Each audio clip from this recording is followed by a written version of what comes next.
The human brain is very visual in nature. That's why it's easier to remember someone's face than how they spell their name on a business card.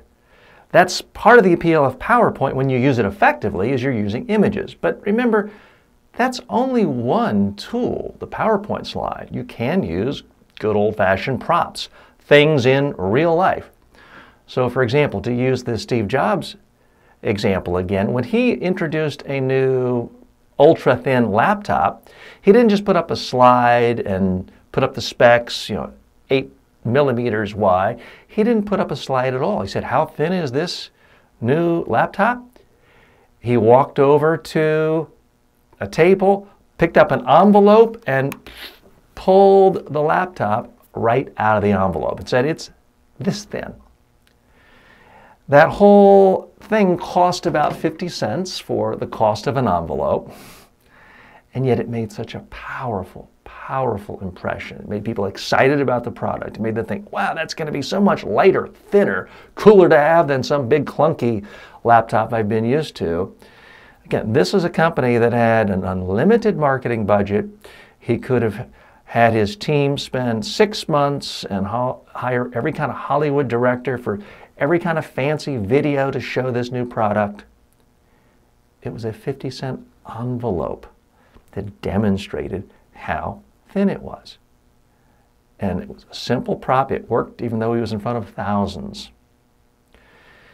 So always ask yourself, is there some tool you can use to make your idea come alive and resonate with people? So, for example, sometimes corporations and governments will call me. They'll want a proposal about how I can do public speaking training for their leaders, sometimes one-on-one, sometimes group. And my big selling pitch is, frankly, that I don't just show up for a day and get people on camera.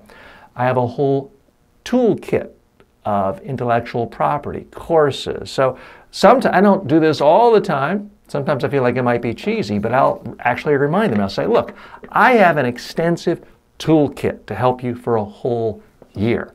And in this toolkit, I've got online trainings, I've got books, I've got videos, I've got the ability to rehearse with anyone I train after the day of training in live Skype video before their next speech. If they call me or text me with any questions, I'll answer them in a personalized, private video. I'm here for you. I've got other tools. I'll be sending you follow-up training videos every single day for the next year. So I use this tool metaphor, and I do it. Sometimes someone might think it's cheesy.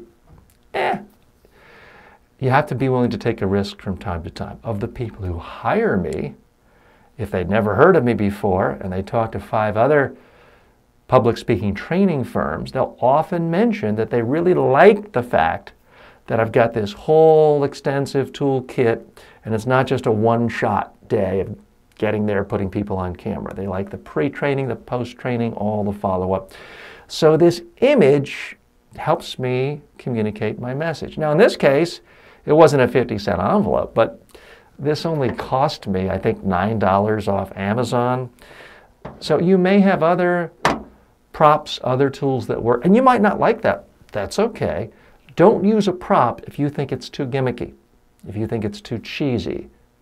But if you think it will help your audience, and that's the real test, understand and remember your message, then by all means, do it.